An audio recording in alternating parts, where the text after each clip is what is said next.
Meeting to order. Pastor Bean, would you please say a prayer for us? Well, we're going to. Thank you. Merry Christmas to all of you. Merry Christmas, Pastor Bean. Thank you.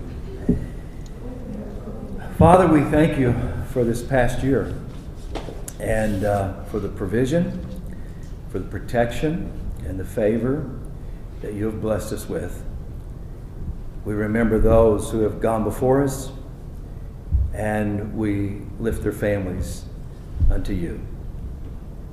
We ask for health at this time, especially as COVID is increasing in our community.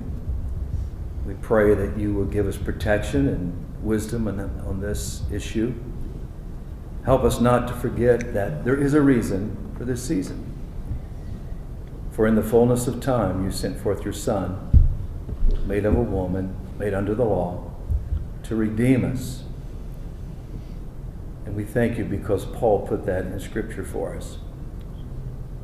I pray for this mayor, for those on City Council, that as we end this year, you will give them wisdom and give them vision for the year to come.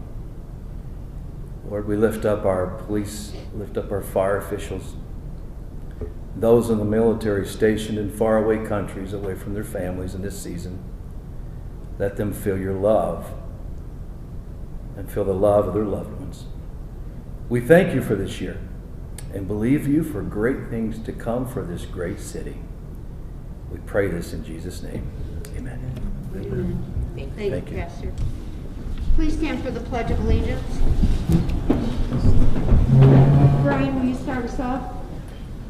I pledge allegiance to the flag of the United States of America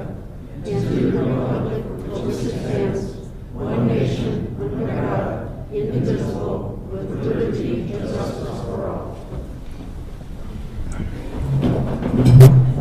Nina, would you please call the roll? Councilperson Alvarez. Councilperson Pogorski. Here. Councilperson Geishurst. Here. Councilperson Clem. Councilperson Williams. Here. Councilperson Gully. Here. Councilperson Zilli. Here. We have the approval of minutes from the November 2nd meeting. Make a motion to accept the minutes.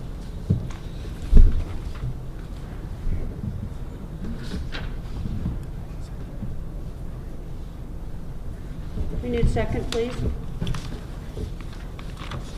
You guys for that second. No second?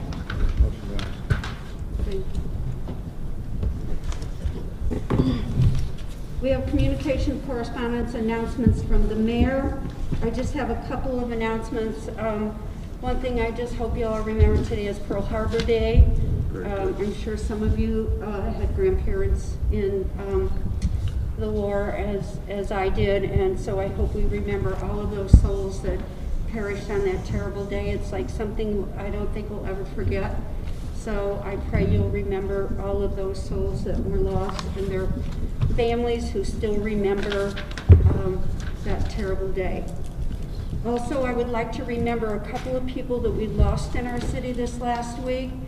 Terry Hufford and Billy Militich, two great people in our city that are not with us now, who contributed so much to our city and left a legacy of memories for us and the things that they did for us. So I hope you'll remember their families and all their loved ones that are missing them today and will over the holidays. Losing someone over the holidays is especially hard. I know that myself. So please keep them in your thoughts and prayers. Also, I did receive a message from the Board of Health, and it looks like we are going to be going back into red. So for those of you who haven't been vaccinated, even for those that you have, just remember to stay the distance, cover your mouth when you're around people, because we certainly don't want to go backwards on this COVID thing again, and it looks like we are a little bit.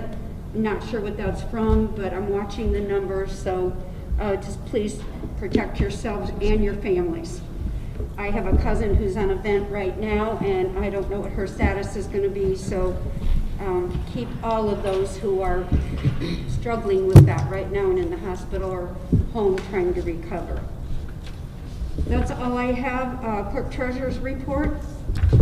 I passed out earlier the finalized comprehensive financial plan that goes back 2018 to 2023. That was performed, Baker Tilly performed that for us. We finished our audit. That will be made available to the public in January. And that's all I have right now. Okay. I do have a question for our clerk treasurer. Several months ago, several meetings ago, I can't remember exactly when, the Board of Works approved a contract with Acumed to take over our billing services. I understand there may be some issues there between the fire department. So they have everything they need except for some credentials that I have to figure out how to get them access to. That got a little stagged when it got, pushed down the road and it was budget time, and then the audit was in full-fledged, and I get pressed for time. Okay, I hope you can make that a priority, because obviously that billing and getting that money coming into our Right. fire department is crucial for them to operate properly. And I also understand there may be some deadlines that we missed because with Medicare or We Medicaid. already missed that because it was delayed 3 weeks from Board of Works. So we can't 45 recover days. that billing in any way? Not Medicaid. Well, again, I emphasize that that's extremely important, That's as why I'm I sure was you're in aware. such a not Let a me rush, but finish, it was please. important for me to get that contract executed at the time. So when do you anticipate that's going to happen? They have everything they need except credentials. I have to work with the other providers in order to get that. If you No could one keep, left them behind. if you could keep us informed on that, that would be great, Mrs. Rivas. I just want to say that the reason that didn't get approved by the Board of Works is because they got the contract like the day before, and it didn't give them time to review the contract. Thank you, Mayor. Okay, thank you. We'll have the reports of standing committees now. Quickly, Mayor, I think we had a proclamation too. Did you Oh, want to I'm do sorry, that Deb. first? Yeah. We'll go right into that. Okay. All right. Go ahead. City of Portage, Office of the Mayor, Portage, Indiana, proclamation to all whom these presents may come greetings. Whereas the Portage Exchange Club, one of 400 clubs nationwide, is a 33-member service organization that was started in 1970, whose mission is to inspire communities to become better places to live.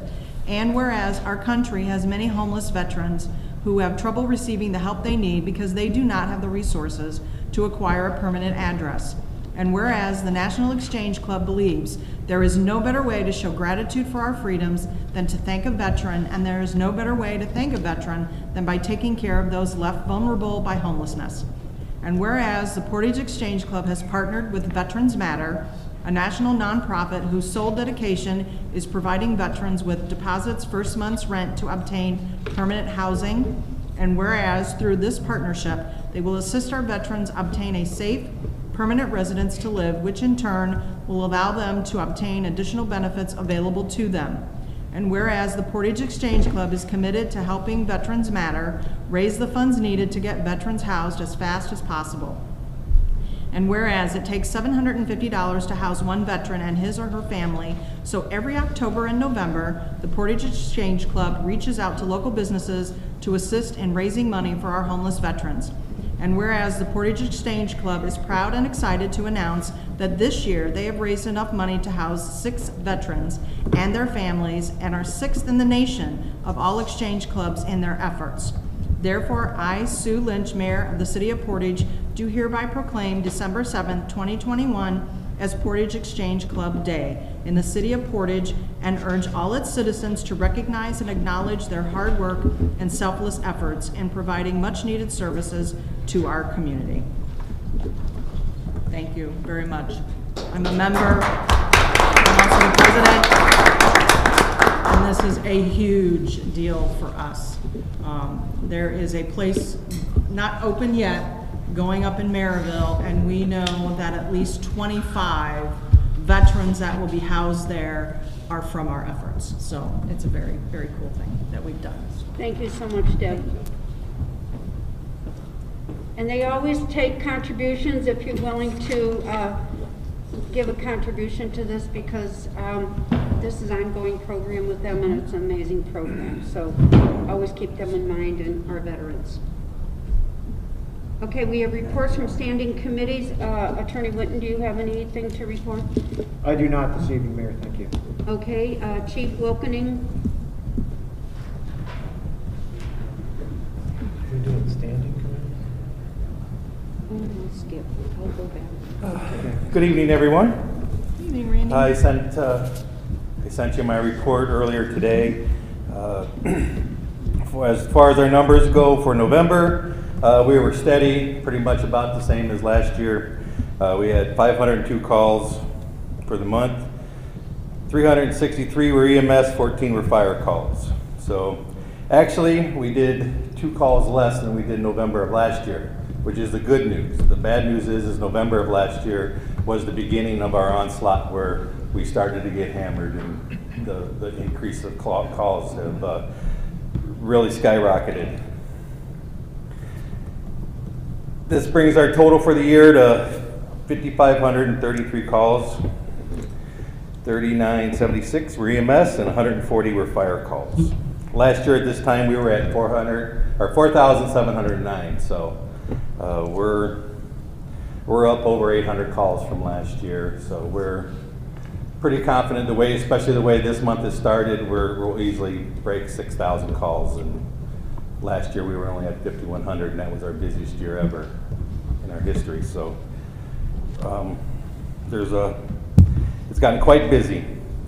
We also had mutual aid come into the city 35 times, and those were all EMS, so none of those were for fire.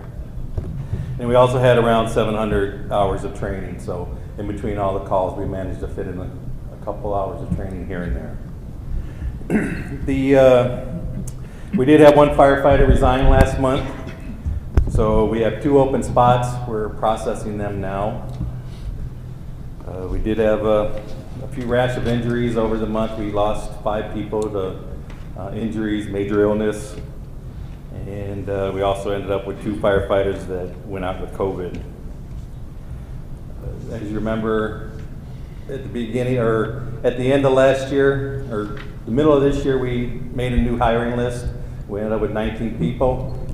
We have just exhausted that list as of today. So we're going to have to go into another list because for the new hires at the beginning of the year, we have nobody. So, How many retirements do you have coming up, Randy? this next year, we'll probably have 1 retire or 2 retirements. They're not, it's probable. So, Okay. yeah, between the 2 additions and then the retirements, we're going to need at least 4 for next year. And then the year after that, probably not bad, but then that next year is going to be real bad. 24. 24, yeah.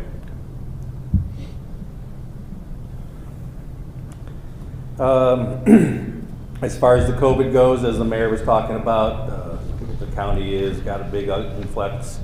We have really seen that in our calls in general. Our dispatchers do a little bit of screening for possible COVID patients, and it seems like we are getting a whole bunch of them. So most of our calls seems like they are some type of COVID symptoms. So with that being the case, we have to take extra precautions. Our ambulances have to stay at the hospital longer. They have to decontaminate everything. They have to decontaminate themselves. So again, then that turnaround time, it just gets longer and longer. So that takes an ambulance out of service even that much longer. We also have been meeting with some administrators from the emergency rooms, and they are talking about they've been going on the bypass.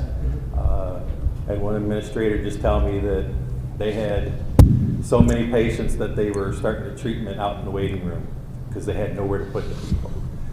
So I think he said they had 30-some beds and they were up to 60 people they were treating at the time. So the emergency rooms are in the same boat as we are. As far as grants go, Chief DeYoung, he's been working on the new Assistance to Firefighters grants. This year we're looking at radios and pop that have become outdated. We need new portable radios, and then also hopefully the one thing it does qualify for is a new tower truck, a new aerial. The one we have right now is over 26 years old, so it's definitely served its purpose. So if we can get a grant for that, that'd be great. So they're working on those. The good news is we did get a grant from the Leary Foundation. If you're not familiar with it, it's Dennis Leary. He's the actor who used to do Rescue Me, was about the New York City Fire Department. And after he started doing that, he has cousins and a bunch of relatives that are firefighters. So what he did was started a foundation. And what we did was we did get accepted for that grant. And what we're getting are they're microfiber hoods. We have to wear our hoods into fires. And what that does is it blocks out a lot of the cancer-causing particles because they've been finding that firefighters are developing head and neck cancer. We had 2 of our retired firefighters not too long ago both have throat cancer and neck. So this is a big deal for us to get us. We've taken lots of steps to make sure that our firefighters try to decontaminate, and we found out that dirty gear is not the best gear. It looks cool, but it's also helping to injure and kill our firefighters. So it's something we are really working on hard. Update on the dive team: they have taken the boat out of the water for the season, so it's been winterized and put away. So we won't be out on the water until spring again. But so the dive team has done a good job of that. We were proud to receive an award for the Light Up the Gorge event for the Halloween. So again, a big thank you to our administrative assistants, Renee and Julie.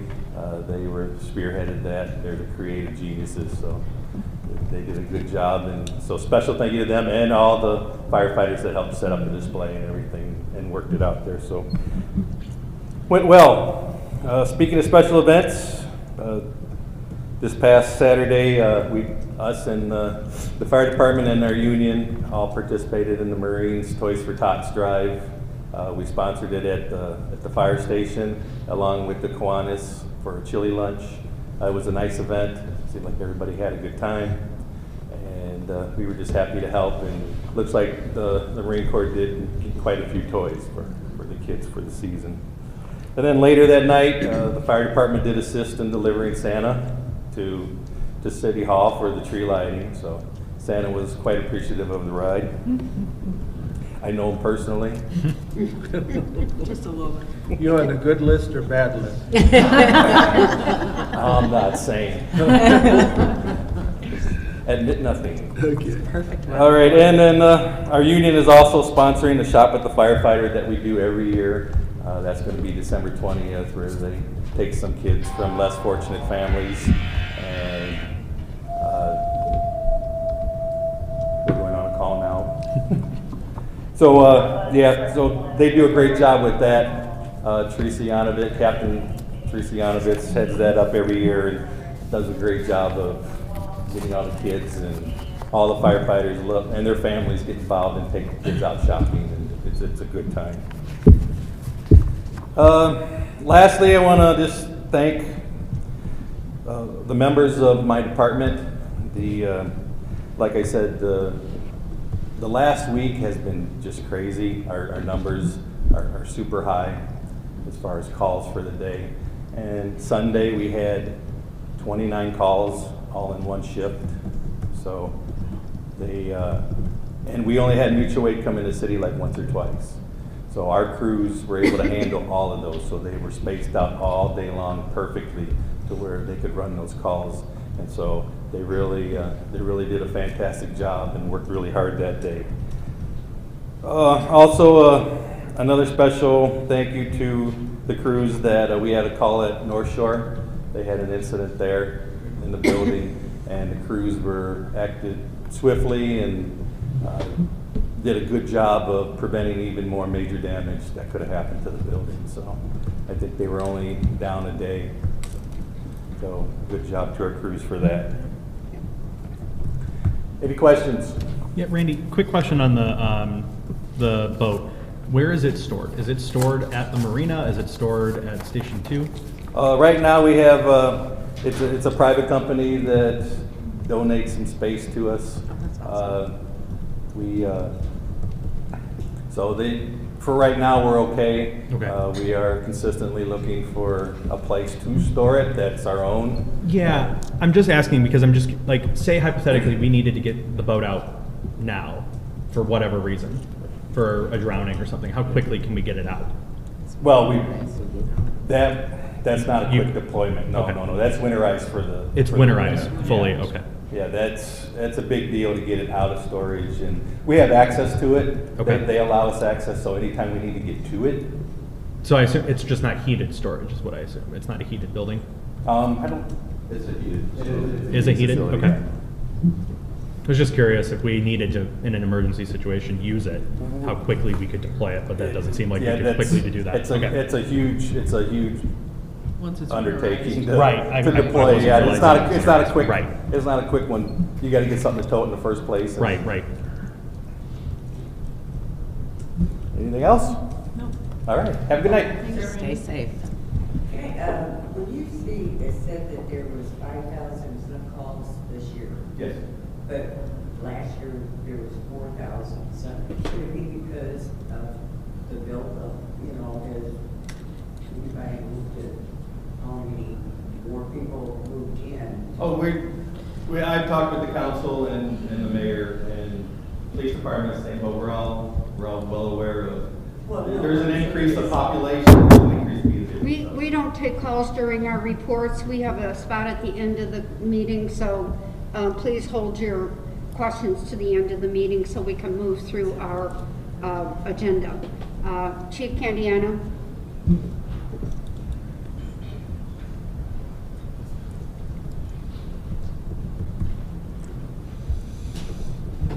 Hello, everybody. All right. Start off with our total incidents for the month also. So November 2021, our total incidents were 2,807. Puts us at about 94 a day.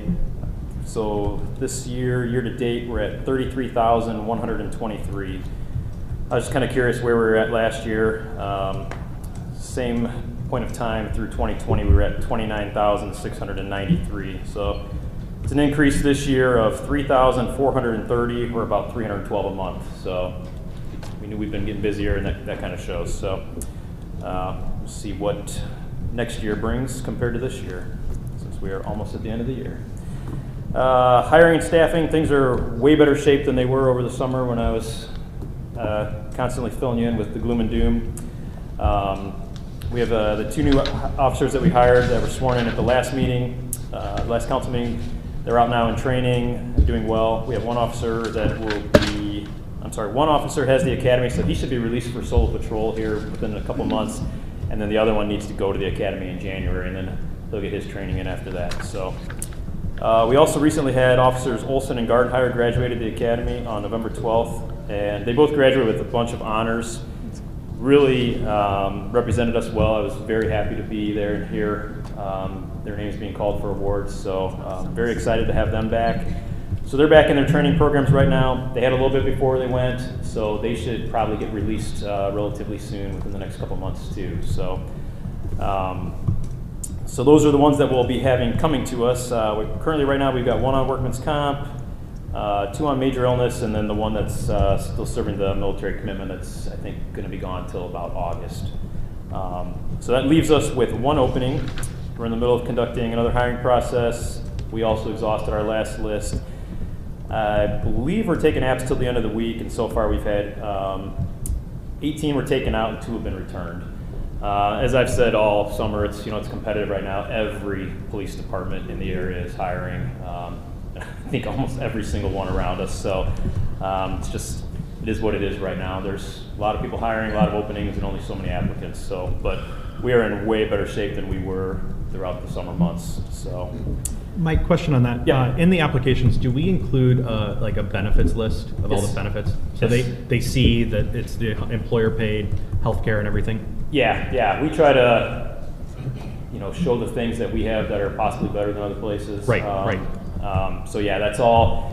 Salary, all that is in there, but it's also benefits, the take-home car, different vacations, all that stuff that you're getting. So, like I said, I think right now it's just everybody's hiring, and people have a choice of working in their hometown, or there's just so many options out there right now that I think it's just, and there's just not as many people that want to do the job. So it'll be interesting to see when we get into next year, how that changes, and if we're all still competing, or if some of these retirements and stuff have leveled off. So do we actively recruit like Purdue Northwest, IU Northwest with their criminal justice programs? Yes. So the last time we put them out, we did churches, we did newspaper, radio, the Academy website, the Northwest Academy website.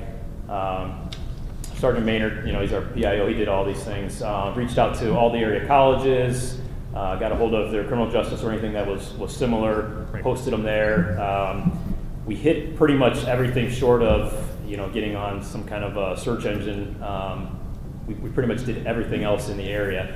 And quite honestly, you're not going to pull somebody from another state most likely to come here to work. So I think we've saturated the area. It's just, again, there's so many hiring. Yeah. But I mean, even with the numbers that we got back last time, I'm pretty excited by the ones that we did offer jobs to. So you only got to get enough to fill the spots you need. So if we can keep doing that, we're in good shape. So thank you. Yeah, no problem. We did have 2 officers that were injured this month, trying to take an intoxicated driver into custody. Luckily, they both recovered. They returned to work. So that's that. Training this month, we had Todd Willis, who I think most of us are familiar with, from Porter Stark, came out and trained our officers in the cultural diversity awareness.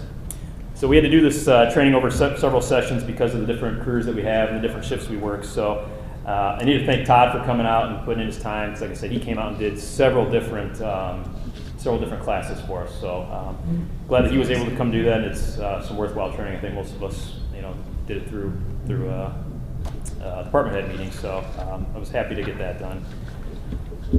Community engagement stuff, some of that's slowed down a little bit as it's starting to get colder. We did do a couple things though. We had 2 Cub Scout tours came through our station, and then I was excited to see the Cub Scout Pack 316 repaid us by decorating our squadron. So it is all decorated for the holidays, which is nice. It was very cool that they came in and did that for us. So I want to thank them. We also are doing our used to be Shop with a Cop. I believe it's Cops for Kids now, and that is going to be on December 15th, I believe at 3:45 at Myers. And then lastly, we hosted a public information officer event last week.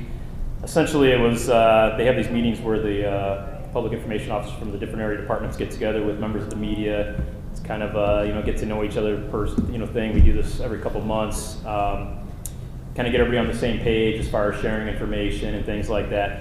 Well, this one was a special event. We had some individuals from Indianapolis Metro Police Department came up and went over the FedEx shooting that occurred, I believe was that last year? But they went through kind of how that played out, what their role was with the media, how they got information out. So it was very, very good. Very good information. Like I said, there were a lot of departments from the area that attended, so we were happy to host that. So, and then very last thing I have is this month we had officers who were involved in several high-risk situations. We had some investigations which ultimately led to serving of warrants on several dangerous subjects. We had a suspect wanted for armed robbery. We had another suspect wanted for battery with serious bodily injury involving a weapon. And we also targeted some of our higher crime areas in the last month and made multiple arrests there, trying to take care of some of the crime that's happening there. So I specifically this month want to recognize, well, first I want to say that a lot of these things came together because of joint efforts between our Detective Bureau and Patrol Division. You see the patrol officers out there in the cars and the uniforms, and then behind the scenes the detectives are working on things. And a lot of these cases that we had this year in the last month was a joint effort on this. So again, this month I want to specifically recognize Detective Corporal Tony Danduran and then the patrol crews of Lieutenant Haynes, Lieutenant Coleman, and Lieutenant Williams, because we had tasked them with trying to target some of these crime areas, and they have taken it on full steam. So I want to thank them for their efforts there. That's all I got. Chief, do you have a collection for your Cops for Kids programs? And also, Chief Wilkening, do you accept donations from the public for your shopping with the kids? Yeah, it's through the ours is through the FOP, so they can get hold of Lieutenant Mokel. They can call the station and get his information. I believe otherwise, I think there's a FOP Facebook page, but if they get a hold of Lieutenant Mokel, they can make those through him, and it goes through the FOP. Okay. What about you? Ours went local 3151. Okay. So if people want to make a donation, absolutely. To your, yeah, I'm sure there's always kids in need, but I think the last year or two have made things obviously much harder on families. So it's a great event, like Chief said. We love doing it. So any donations we will welcome, because that's more things we can get for them. So great. Is that it? Very good. All right. Thank you. Thank you, Chief. I know that Superintendent Reeder is out of town. Darren, did you have anything you wanted to bring up? No, we're just continuing to pick up leaves. That's the word of the day. That's the word of the day. Okay, we have the Marina. We have Barb.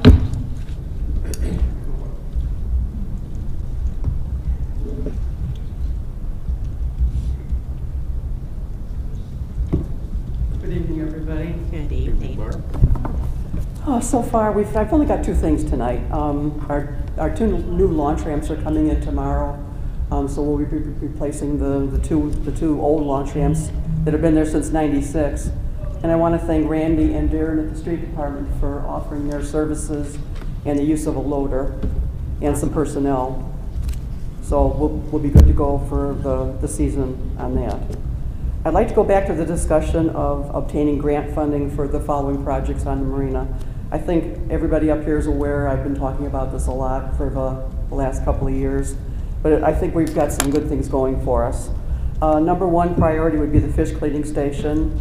If anybody doesn't know where the plan is, it's going to be located by the lift station on the far southeast end of Marina property. We're also working on a kayak launch, which will be ADA accessible.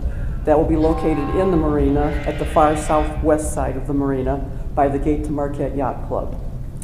And the third thing that we're looking to do is make a public fishing pier at the old Ponica property.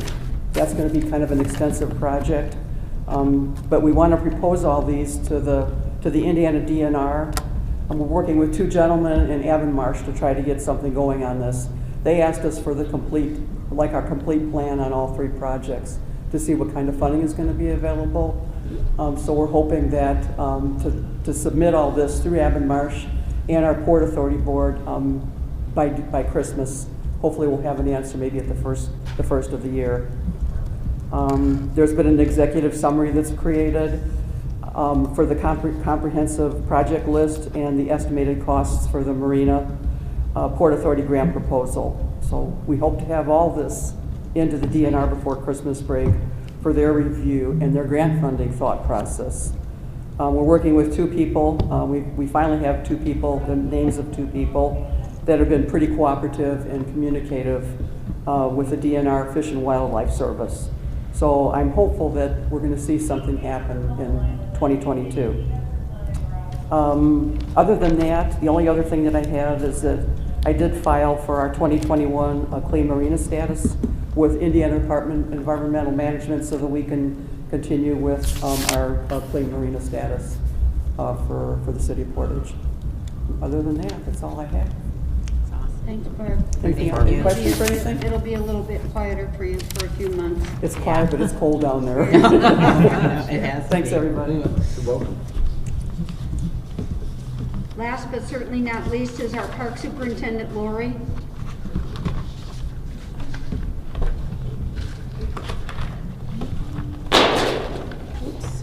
Good evening. Good evening. Just a few things with the parks. This past weekend, we had our annual Christmas craft show, which we've been hosting for over 30 years. We had over 70 vendors participate this year. It was well attended with over 1,130 people coming through to shop over the 2 days. We also collected 8 large plastic totes full of donated food items for the Portage Food Pantry and $79 in cash for them. Very cool. We will have our winter wine and canvas event at the lakefront this Thursday. We still have a few openings, so if you'd like to register, you can do so on our website. The cost is $50 and includes all painting supplies, dinner provided by Capos, and drinks are available for purchase at the Dunes Trail Stop. We are the venue once again this year for the Regional Performing Arts Annual Holiday Play. They will be performing just in the nick of time. Available show times for this Friday, Saturday, and Sunday here at Woodland Park.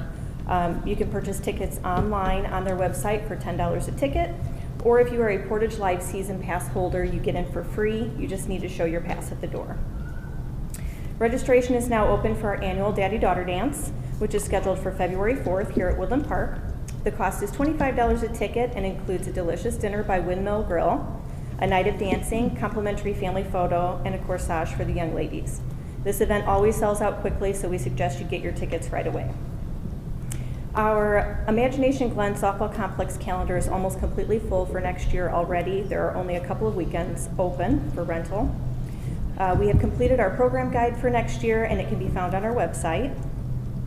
We will also be offering a winter soccer camp this year here at Woodland Park for children kindergarten through 2nd grade, ages 5 to 8. It's with a partnership with 3 Lions Soccer, and it will begin in January. There will also be a link to that on our website if anyone would like to register for that. We are now accepting room rental reservations for 2023. Last month, we accepted an award from the Chamber for the quality of life for our parks and trails, which was quite an honor. And lastly, the Park Foundation is donating a new sign for Countryside Park. We just finalized the design for it, and hopefully it will be installed soon. That's all I have. If anyone has any questions. Is it going to be bigger? Yeah, closer It to the will road. be very similar to our signs here at Woodland. Okay. Yeah, that's kind of hard to see. Yes, and it will be People lit. go by and they pass it. Unfortunately, it will be in the same location as the old sign because there's an easement there. with Route 6, so we can't get any closer to the road. However, this sign will be bigger and it will be lit and hopefully more visible. Cool. Anybody have questions? No. Thank you, Lori. Thank you. AJ is out of town this evening, and so he won't be here. Did I miss anybody? If not, Mayor, I will back. would it be possible just to, I know you did in your video, just provide an update on City Hall, Founders Square, since AJ's not here? Absolutely, we're excited. City Hall is on schedule. It's looking really good. Colin gives guided tours on a daily basis, but they're putting the windows in now, and it's really going to be lovely. We are so excited.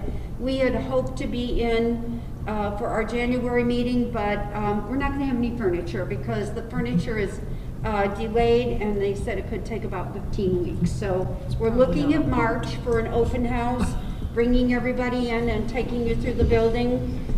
There's still a lot of construction, so what's going to happen is everyone who's on the second floor and everyone actually who's in Nina's office will be moving to the north end of the new construction while they tear out the lobby and redo the lobby and put new front doors in, which are rotting off the hinges. So it's really going to be very nice. We've utilized space that's been there for a long time.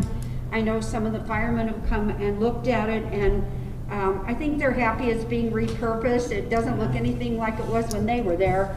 So that's moving along. The plaza is underway, as is Founders Square. And again, that was, we had hoped to have our Christmas tree lighting and everything down there this year, but again, there was an issue with supplies. And so they were not able to get supplies to be able to keep moving that forward, but it's moving along. That I think the majority of the concrete is pretty much poured now, except for the plaza. So we're gonna have some nice days coming up. That's gonna be a focal point for our city, but I think if you see, we repurposed our lights this year. All the lights that were in Founders Square are now in front of the police station, in front of the fire station, and in front of City Hall.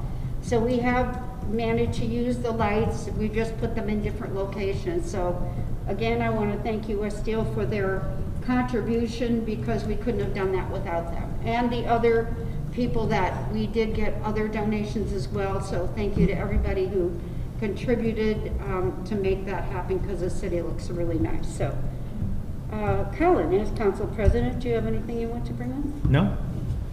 So we will go back to reports from standing committees. Budget chair, do you have any report?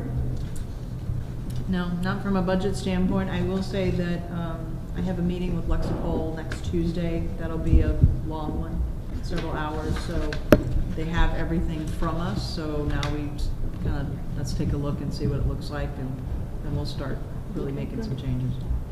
Ordinance. The ordinance committee did not meet this month, but we will take up regular meetings in January, which is always at 5 p.m. prior to our city council meeting. And at that meeting, we will revisit the sidewalk repair program, the mobile food vendor, and contract utility billing ordinances, and possibly others. But those are the three main ones that we'll be discussing and to be on our January agenda. And the mayor will be bringing a couple of ordinances to you to consider as well. So Thank you. You're going to be busy in January. Sounds like it. You are. Busy is good. Busy is good. So we have no unfinished business, new business, public hearing on the ARP fund additional appropriation. Colin. Yes, and before we get to this, just to confirm, this was noticed, correct, Nina? Okay. So I think we just need to open the But we public still hearing. have to, there's still things that we have to do. There needs to be, Stu needs to deem or designate essential workers and Right. define that. There needs to be written controls over the use of the funds specifically, and then we also have to amend the salary ordinance. Okay, so I think, Dan, we have to open the public hearing for the appropriation. Yes. And then read it, or do we read it first? So I would read it, and then I would open for comment, and then I would close it. All right. Additional appropriation ordinance 21-25, whereas it has been determined that it is now necessary to appropriate more money than was originally appropriated in the annual budget. Now therefore, Section 1, be it resolved by the Common Council of the City of Portage, Porter County, that for the expenses of the taxing unit, the following additional sums of money are hereby appropriated out of the funds named and for the purposes specified subject to laws governing the same. Fund, ARP fund, major classification, premium pay, 100 personnel services, $500,000. Major classification, COVID-19 mitigation, 200 supplies, $50,000. Major classification, COVID-19 mitigation, 300 other services and charges, $25,869.98. Major classification, infrastructure and IT improvements, economic recovery, COVID-19 mitigation, 400 capital outlay, 980,000 total, $1,555,869.98.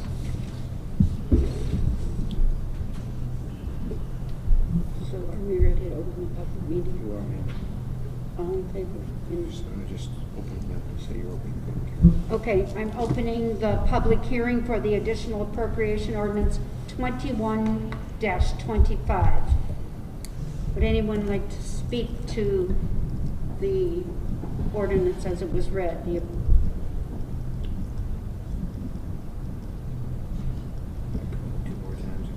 Okay, would anyone like to speak to ordinance 21-25? Would anyone like to speak to ordinance 21-25? If not, the public meeting is closed. Dan, now I have a process question. Yes. Does an additional appropriation require 2 readings or can we suspend? You are going to need to have, you can suspend. Okay, I'll make a motion to suspend. Second. We have a motion and a second to suspend. All in favor signify by saying aye. Aye. All opposed? Motion carries. Motion to adopt. Second. We have a motion and a second to adopt. All in favor Oh, signify. wait, 1 second. Just to explain what's in each of these quickly. So the major classification premium pay, the $500,000, that is the COVID premium pay that we've presented at the September meeting and is in the plan in November. As Nina said, the mayor will have to declare employees essential to qualify. Major classification, COVID-19 mitigation, $50,000. This is for PPE and COVID testing equipment for all the departments in the city. Major classification, COVID-19 mitigation, $25,869.98. This is for the Lexipol subscriptions for police and for the city employee handbook. Major classification, infrastructure and IT improvements, economic recovery, COVID-19 mitigation, capital outlay, $980,000. This is inclusive of the Founders Square work in the plaza. $150,000 for IT infrastructure, and I believe, Nina, the generator at Woodland Park. In capital. Correct. And that's what totals And the 1 million. iPads in there too? I'm sorry. And the iPads, yes. The iPads are in the capital outlay as well, yes. So these would be iPads for the park to be able to accept credit card payments at events, because they currently can't accept credit card payments. So we have a motion and a second. Is there any further discussion? If not, all in favor signify by saying aye. Aye. All opposed? Motion carries. Okay, we have introduction of ordinances. I don't believe we have any. We do not? Petitions, remonstrances, and public input.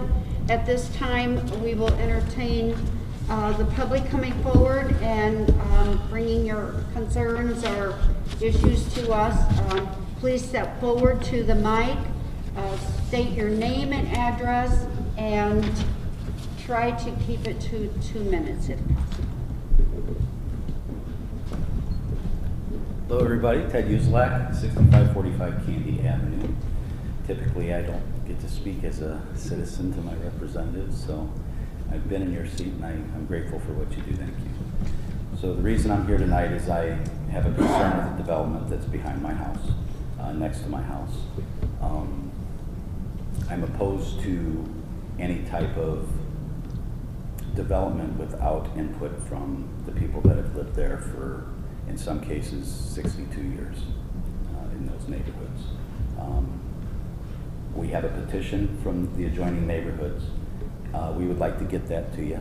Is there a way that we can email that instead of printing out all those documents so we can be more efficient in providing that to y'all? Would you accept it as an email? I would. Is that okay? I would say that maybe one copy with original signatures to go to the clerk treasurer's office. Okay. And then you can send that to myself and I can get it to the council. Thank you very much. There's also some letters that some of the neighbors wrote and everything else.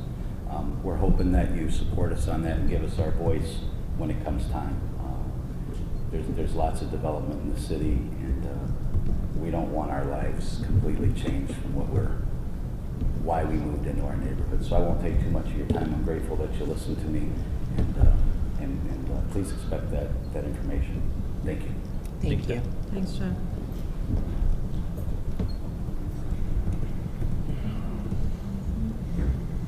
Ma'am, we have somebody coming up.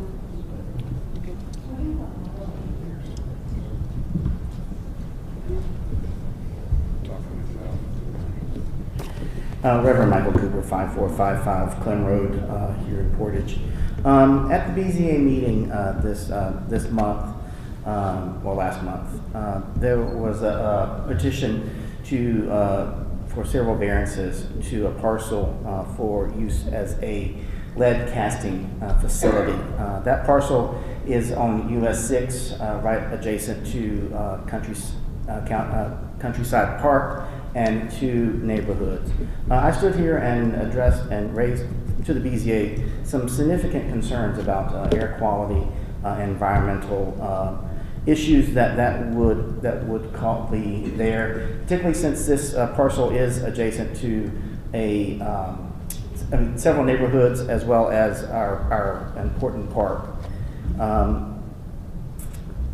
There's a lot of concerns with metal casting because you're heating lead to a high temperature over around 800 degrees, and that would cause some air emissions to occur, especially in a place where the children on the sledding hill adjacent to the parcel would be even above the roof line, above the smokestacks of the processing facility that's going to be there, that is going to be casting lead. I stood here and asked about any type of air permits and air quality, and the response that the petitioner gave was that it was not regulated. There was nothing with the EPA to regulate. I did have a chance to talk to a friend of mine, Dr. Indira Frank, and what she said is that, mirrored what I believe to know from my own background as a chemist as well, is that lead is toxic to the nervous system. And this is what she said, especially in the developmental fetus and young children. And lead poisoning reduces a child's cognitive function and increases their chance of attention deficit disorder and behavior problems. And so very significant concerns for that type of facility in residential neighborhoods. So I do believe that it is an important environmental issue. The product that they're making, lead fishing tackle, is even banned in several states in the United States, including New York, Massachusetts, Vermont, New Hampshire, Washington, even at Yellowstone National Park and a dozen other national wildlife areas in the United States. The location of industrial development of this nature in the middle of an existing residential neighborhoods, in the middle of retail and in the middle of recreational facilities is not good for Portage. Northwest Indiana has for too long been a dumping ground of industries leaving Illinois for Indiana, which has less protective regulations. We have residents next to this business park who are on private wells for their drinking water. We also know that concerns about waste from this facility getting into our stormwater system that, as you know, goes directly into Lake Michigan. So, Mayor Lynch, I was asking, would like to know if you would address what you are doing to keep our air quality and water quality safe here in Portage, particularly with this development that really only has one little hurdle left to go through with the planning department. And since the City has, the city planner, the city community development director, and the planning commission attorney has already said this is an improved use in this business park. And the planning department doesn't, and the planning commission does not deal with use, just site plan. How are we going to keep our children, how are we going to keep our community safe with this facility coming to Portage? So I did have a big meeting about that this morning, and from what I understand, they went before the BZA for a variance for a setback. Is that correct? I can show up if you'd like, if that's Yes, more appropriate. please. Thank you. Thank you. Do I need to sign in, or am I here? I don't know how that works exactly. Just state your name, please. My name is Austin Bonta, and I'm on the Portage BZA. I'm one of the 5 members, and I am on the Plan Commission. I'm the Plan Commission's representative to the BZA, so I guess I should say I'm on both boards. It's important to understand that when something comes before the BZA, well, let me take a step back. How do I put this very gently? There was a letter that went out to residents. It got shared on social media. I'm starting to agree quite a bit with Colin Zilli's position that social media is really causing some trouble in Portage. That said, it's very important to understand that in order for something to get approved by the Plan Commission in Portage, which is the one that actually gives approval for the building of a building, you have to have a number of things, but one of them is a site plan. It is required that that site plan match city code. This is true of any business that's trying to build in the city of Portage. Sometimes different properties have features that, I guess the best way that I could say it, not being an attorney, you can correct me if there's a better way to word it. Sometimes the city code, which is supposed to apply to everybody, impacts certain properties in unique ways that wasn't really the intent of the code when it was written. Am I good to say that so far? I think you're okay. Thank you. When that happens, it can be addressed by being brought to the BZA. So, for example, corner lots. Anybody who's ever need to put a fence at a corner lot in Portage, you come to the BZA because the way that our code was written, it impacts corner lots in a particular way. So that's why about 95% of what we do is probably approving fences. When it comes to this property, none of the variances requested of the BZA had anything to do with the use or the lead factor to it. What it was is it was 3 variances that really any business looking to build something on this property would, I can't say definitely because there's no definitely with the BZA, but probably get. The 3 variances that they were asking for was they wanted to have a smaller setback than the 40-foot setback that the city requires of most businesses on Route 6. The reason why they wanted that, or why that was something to look at, is because even though this property will have a Route 6 address, it's not really when you get there on Route 6 from a physical sense. You have to take a roadway, which I'll get to in a minute, to get there. It's behind existing businesses. You've got the trail on the other side. That 40-foot setback, we believed, was really designed to create some space between Route 6 and the property. That's not a factor since it's not really quite there. Again, I can't speak for all the other people. That was just the premise for my vote when I voted that way. The second variance that they were looking for was the loading dock. So they want to have a loading dock on the property. Usually Portage requires that loading docks cannot be on the front of the property facing the main road that it has an address on. That makes total sense for most businesses because, quite frankly, we don't want to be driving down Willow Creek, Route 6, Central Avenue, seeing a bunch of loading docks on the front of all our buildings.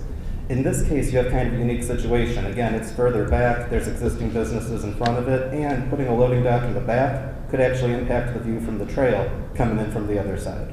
So that was one of the things that got brought to us in the BZA. The third thing, which I hope most people would find is the simple thing, is they wanted to do a different kind of siding for the building than what is approved on the city's list.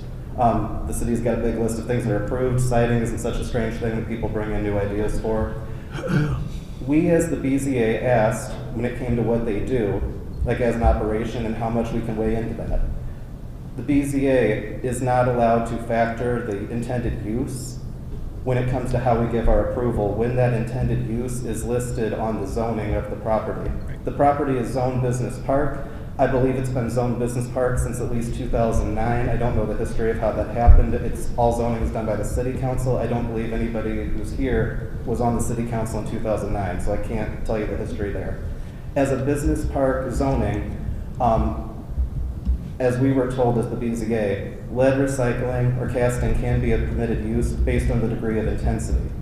Our job at that meeting was not to weigh that. Our job was to weigh whether any business on this property was looking to get these 3 variances of a loading dock in the front, a smaller than 40-foot setback, and this different type of siding that they would like. From there, there's a process they're going to go to, because it's not one step away. To start, and I hope I'm okay to say this, but I just think it's very important because so much misleading information has been brought out there about what happened here at this BZA meeting. This property has a very, in my opinion, challenging engineering situation. So the developers are going to have their engineer come up with a plan that's going to get through our city engineer. That could take some time, and that's all I feel comfortable saying because some of that shouldn't be brought into until that's figured out. There's an issue with the access point on the property. There is a roadway to get there, and other businesses use that roadway, but on paper, when you look at the county's records, so far we can't tell if that legally exists, which is significant because if these developers, even if everything else was good, they're going to have to improve that roadway to make any business work there, any business park. That's going to have to get worked out, figured out, and that's going to impact whether or not this is actually going to be a place to go. As far as what they can do there with the lead, first off, I think, and I hope that this is okay to say, I think a number of people I've talked to have gotten the impression that this is a large, factory. The developers, in this case, they are a father and a son who started making lead weights for fishing poles as a hobby. They've turned it into a small business. The letter that went around said that this was a 3-building facility. It's actually their intention. Now again, I can't say this for sure because we have to actually see if this thing gets to site plan, what they end up actually putting there. Their intention was to make 3 buildings, one for their 2-man operation, making these fishing weights. The other 2 would be, just like we have at other business parks, buildings that are rented out to other businesses that come in. I can't speak to if any of that's a good idea. That's not the BZA's job. I'm a member of the Plan Commission, so if they get that far, I'll have to weigh in on there, but I can't stress enough, Plan Commission members are not allowed to talk ahead of time of how we would vote on a project because that would compromise the procedure in which things get approved in the city.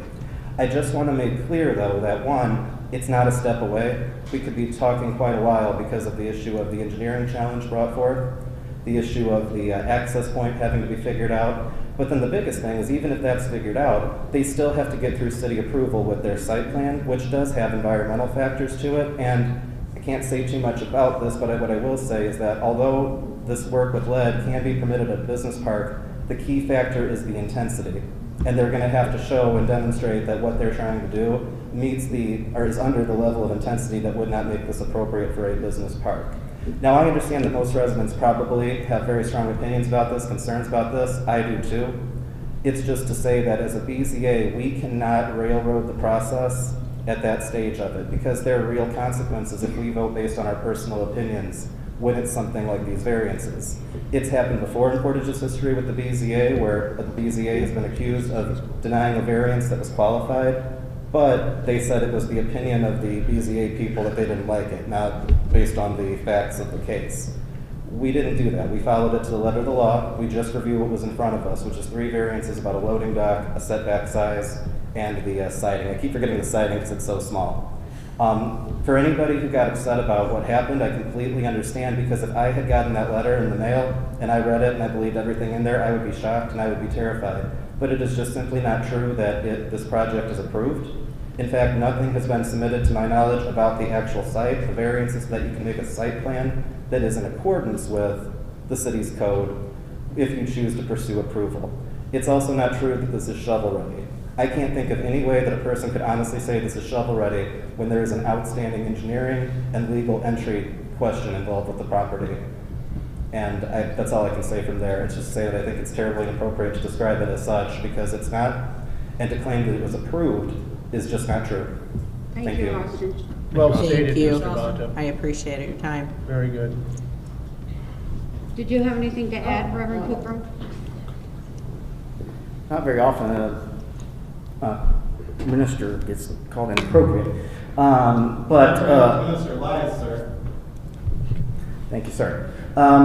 What I would say is that, my question is not, I don't question anything that the BZA did. The BZA did what they were tasked to do, and they approved specific items that came before them.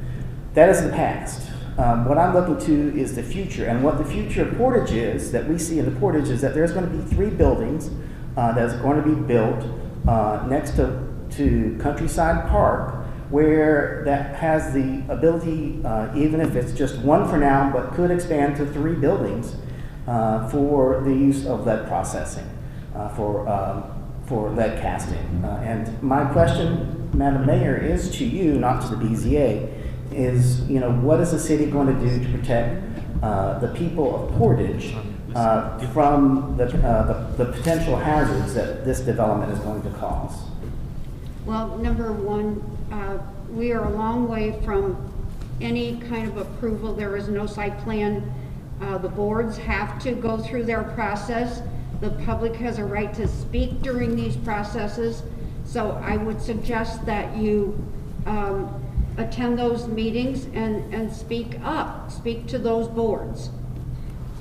Okay, so your administration is not going to take any action? I guess, what do you want her to do? Hold on. No. So let me clarify one thing. So a variance doesn't make its way to this board. So what happened to the BZA, this board doesn't have oversight of that. However, in response to concerns that the mayor has expressed to me and other elected officials and members of the public, which we will not speak to today, I have made further inquiries. I don't represent the BZA or the Planning Commission, but I have spoken with their attorney. I've asked for some specific questions to determine a little more information about what this proposed operation might be, to see, first of all, if it even fits within this zoning, frankly, because if it doesn't, then they will find their way to this board. But at this point, I would like to wait to see what their response is, because frankly, much like you're indicating, it left me with questions. So I think before the mayor weighs in on this, we need to get, first of all, the further information that we've requested, have an opportunity to meet and discuss this, the city attorney with the mayor, and then she can take whatever appropriate action she deems necessary. It's just too soon to do that right now until we get that information. Okay. And I would appreciate your questions. Please send them to us so that we can look at them. You brought up a lot of good points. So submit those to us. Okay. Thank you, Mayor. Thank you, Tim. Briefly, Austin. Thank you. The letter that was sent to residents states that the BZA gave several variances and that was granted to this company to build a lead casting plant adjacent to the neighborhoods. It then goes on to describe it as a shovel-ready project. Neither of these things are true. I stand by what I say as a resident, as a person, that it is inappropriate to write a letter with those claims which are not true and send it to residents. If people believed that, they would be terrified and shocked, because it would be terrifying and shocking if that were true. To say false claims about what the city is doing is always inappropriate, but I would also add, especially at a time when there is a pandemic going on, when there is economic uncertainty, and when it's the holidays, when stress is high, including me, and including everybody and all of us. We're dealing with a lot of things. We don't need people coming and sending letters to residents saying untrue things about what's happening in our city that compromise the city's procedures, and I hope this board can understand that, and I hope you guys can recognize that. Thank you. We do. I think the important thing to just remember here is there's a process. Every business goes through the same process. It will work its way through the process, and if it's determined that it shouldn't be there for whatever reason, that's the process. If we don't follow that process, we will get sued, as we have in the past, by business owners. And then it just costs the taxpayers more money. We have to go through the appropriate process in place. There's a reason it exists in state law. Thank you. Is there anyone else who wishes to speak before the council?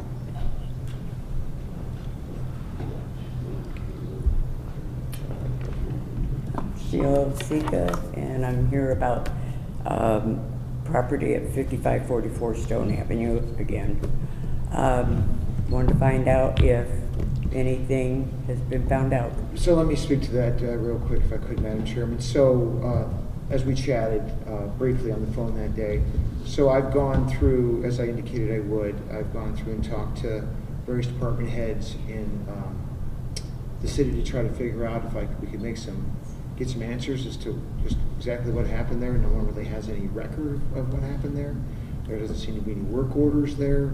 Doesn't seem to be any service requests for filling the sinkhole. So what I thought are, as we chatted, I thought maybe the next exciting chapter of this long story is to have Dan Commenda go over and have a look at it. I think that Dan Commenda, we talked about this, from Stormwater, that's the gentleman. I talked to Dan. Okay, well, let me just go ahead and finish up here, and then you can have at it. So, the,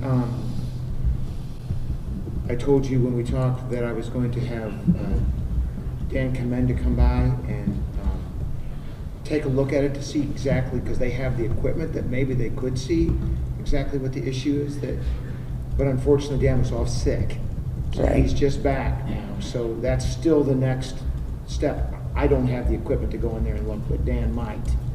So I think at this point, that's where we need to take it, just to see what we're really dealing with before we get into much further. As a courtesy to you, that's what I'm trying to do. So, but I mean, all right, you're talking about finding out what happened, but did anybody ever find out who filled that sinkhole? So let me just take a step back about 3 minutes. So I've gone to all the different department heads, and nobody has record. And like we talked on the phone, I think you checked with one of the other utilities. Like, oh, I didn't talk to you. I haven't talked to you. Oh, I haven't talked to somebody about it's your sinkhole, right? Pardon me? What are you here Yeah, it's a sinkhole, but we did talk. So yeah, I at didn't. length. I Actually, never heard that's from odd. you. Yeah, that's odd because we talked at great length. But anyway, I talked to Dan. That's the only one. I think you're thinking me. Yeah. No, because we were supposed to meet at my yeah, the and he was house. going to come and look, and we talked. You were a little out of it when we talked, but that's okay. Just to kind of bring you up to speed. So, okay. Just to yeah, it's nothing bad. It's just that I was updating you on that I made the rounds with all the different department heads. No one has any record. No one has any service orders. Nobody has anything that shows that they filled it. And then what I had indicated to you, just to refresh your memory, was that I would have Dan Commenda, the other Dan, come by and take a look at it when he was back to work, to kind of give us an idea, not so much what happened, but more like what can be done, or what is the issue as we see it now. He's got cameras and things. Maybe we can make some headway for you that way. And I think that you indicated that you even had hired a different plumber, or I don't know. But in any case, that's where it's at. So as soon as he can get over there, now that he's back to work, we'll get a little more information for you, and I'll.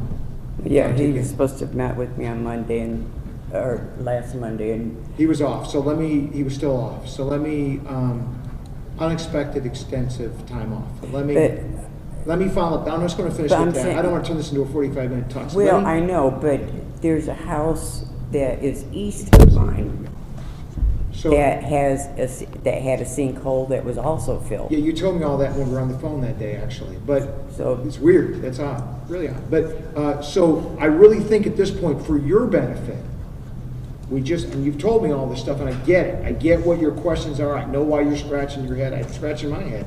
I think we just need to have Dan come over now that he's back and put some eyes on it so I can talk with him further. Now, like I said, all right, when I talked to Dan, he told me he had no idea at all who would have done this. And I said, how about the people who put widened street? You told me that. Well, then you said your name was Dan. My name is Dan. Oh, okay. So, different Dan. Okay. Yeah. But so too many Dans. That's the problem. Yeah. But anyhow, the thing is that if it was who did the street, so nobody knows yet. Who filled in your hole? We don't know the answer to that question. Pardon me? We don't know who filled in the hole. We have There's no record of it in the city filling in your But hole. what I'm trying to find out right now is who put the street, or widen that street. One of the because bids. Sure, we can find anybody the answer I've to that talked to in the city has said maybe it's the people who put the street in. So let's leave it at this. I'm on it. The city didn't put in the street. I want Commenda to go before we go any further, because I don't want you, wasting your energies. Let's have Dan Commenda come over and look at it, and then he can talk to Dan Whitten, who will call you, and then we can kind of see where we're at. Let's do that. You did tell me about the house down the street. You did mention to me about whoever did the street. I get all that stuff, but as I told you on the phone that day, before we go all further, I really want to get a Well, feel. yeah, but I've been dealing with this for 2 years. I totally understand, but I'm new to this game, and I wanted to see if I can help you. So that's what I'm doing. Well, I'm not new at the game, and something needs to be done. I understand. And quicker than Well, what's but if happening. the city didn't fill it, it ain't, and it's not on city. Well, like I and it's said, not gonna be the city's problem. I I'm just trying to don't help think you. we have trucks going around I understand. the city I understand. filling holes. Okay, I haven't seen any. I understand. Point. Hi, Chris. Good evening. Good evening. I am Chris Crail, Firefighters Union, Local 3151 Vice President. I find it fitting tonight that COVID was brought up and that Portage is entering red. I would like to point out that today alone, we have gone into 5 houses and had to deal with COVID patients. I'd also like to make the point that we have 2 employees that had issues with the vaccine, whether it was the booster or the initial inoculation, I can't answer. This morning, under the city's COVID policy, our employees were denied their COVID days. It was said that the employees didn't report their issues and follow the policy appropriately. It can be and was contended that our employees didn't have access to the policy until October 25th. While all of this may seem fickle, let me remind you that 5 times today we've had to go into houses and deal with COVID positive patients. Thank you.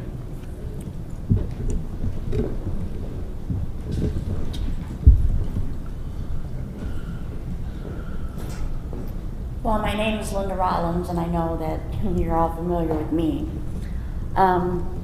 So I kind of came really to give an update. A couple weeks ago, I had a Zoom meeting with Senator Rodney Pohl, and while I was talking to him about what's happening to people suffering with chronic intractable pain, he said, I think I need to stop you because we're more involved with the lawsuits for addiction.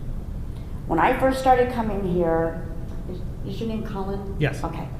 You told me you went to a seminar about addiction. Yes. Okay. So I think maybe one of my questions is, where is Portage now? What is Portage done or going to do for addiction in Porter County? When I came in, you were talking about a homeless shelter for veterans, which is something that really touches my heart and something that's very important to me. But also we have our veterans that are committing suicide due to chronic intractable pain. So here's our next thing. Walmarts are now starting to refuse filling opioid pain medicine.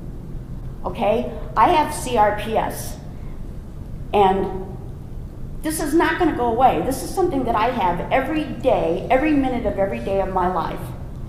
So I think I'm really coming here to ask somebody in the council, maybe somebody in this room that's here all the time when I'm here, to say, Linda, pain patients are just as important, and start working with me to be a voice, because we're not moving anywhere to help people that are suffering with addiction. They still have nowhere to go. We have all these lawsuits that are being filed. This is the biggest money grab in history. I don't even know how else to say it. But people are still continuing to suffer and die, whether it's overdose to addiction or overdosing or committing suicide to chronic intractable pain. Like, you know what's on my record now? On my record, my medical record, it now says that I am experiencing a spinal cord stimulator malfunction. So they're saying that my stimulator is malfunctioning, which I've known that forever, but the only way that I can continue what few pain meds I'm allowed to have now is if I agree to a third one. Why would I agree to a third one when 2 have already damaged me so bad? Somebody has to get involved. Somebody, and you can't keep pointing me to senators. Senator Pohl is obviously not caring about pain patients. Somebody has to. I meet people all the time. Everywhere I go, I hear one more voice. Just somebody show some interest. That's all I'm asking. I know people are getting tired of me coming here, but I have to keep coming here because I speak for people in Porter County. And I'm asking for somebody to please do something.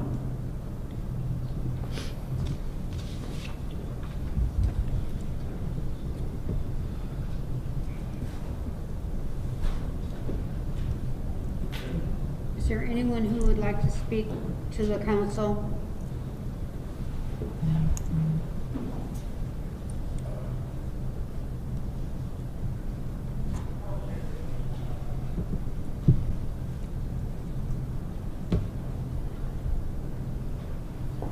My name is David Marsh. I live at 1902 Tanya Street. I'm a neighbor of Ted's. Some of his concerns are my concerns. I went to a planning meeting last night, which really opened my eyes. It made me realize you people have a lot of authority and a lot of responsibility. Because what I heard last night was a lawyer come up here and tell that planning commission that if we check the boxes on what's required for us to build these subdivisions, you have no choice but to approve it. So what's the planning commission for? So I've listened to the police department, I've listened to the fire department. They have more cases, more things to do. We have COVID aggravating things. We have more people coming in.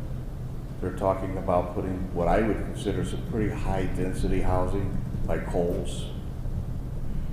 So as we put more and more people in here, more and more demands on our services.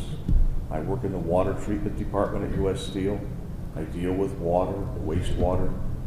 The sewage department has a lot of stuff to do. They have a lot of pipes underground. You can only put so much water through a pipe. So my question is, who's in charge of reining in growth? Who's in charge of trying to pull this back to protect us against somebody that wants to have a mustard gas facility, which some people might look at the lead plant as being, or just overpopulation or whatever.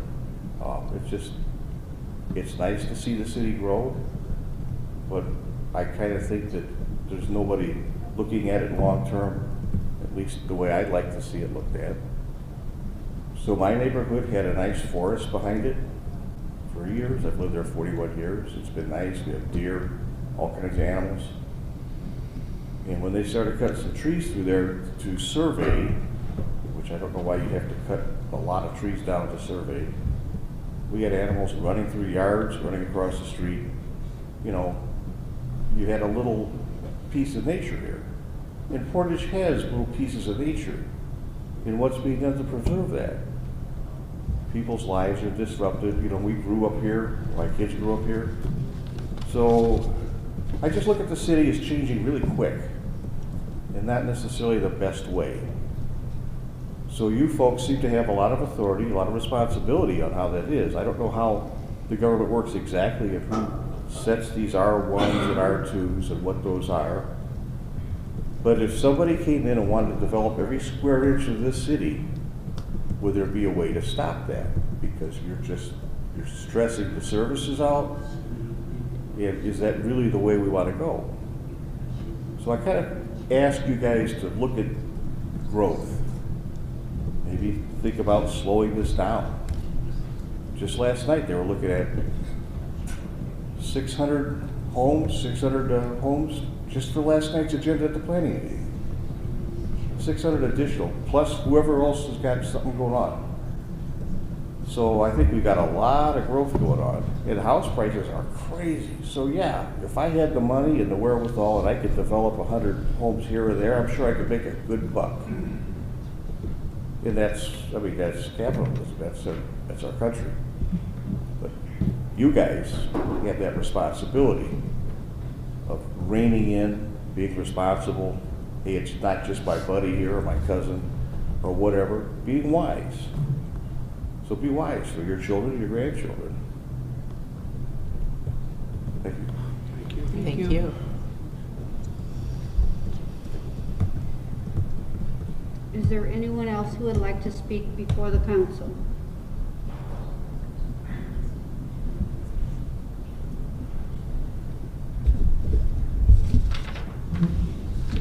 If not, I will entertain a motion to adjourn. Motion to adjourn. Second. All in favor, signify by saying aye. Aye. Thank you, council.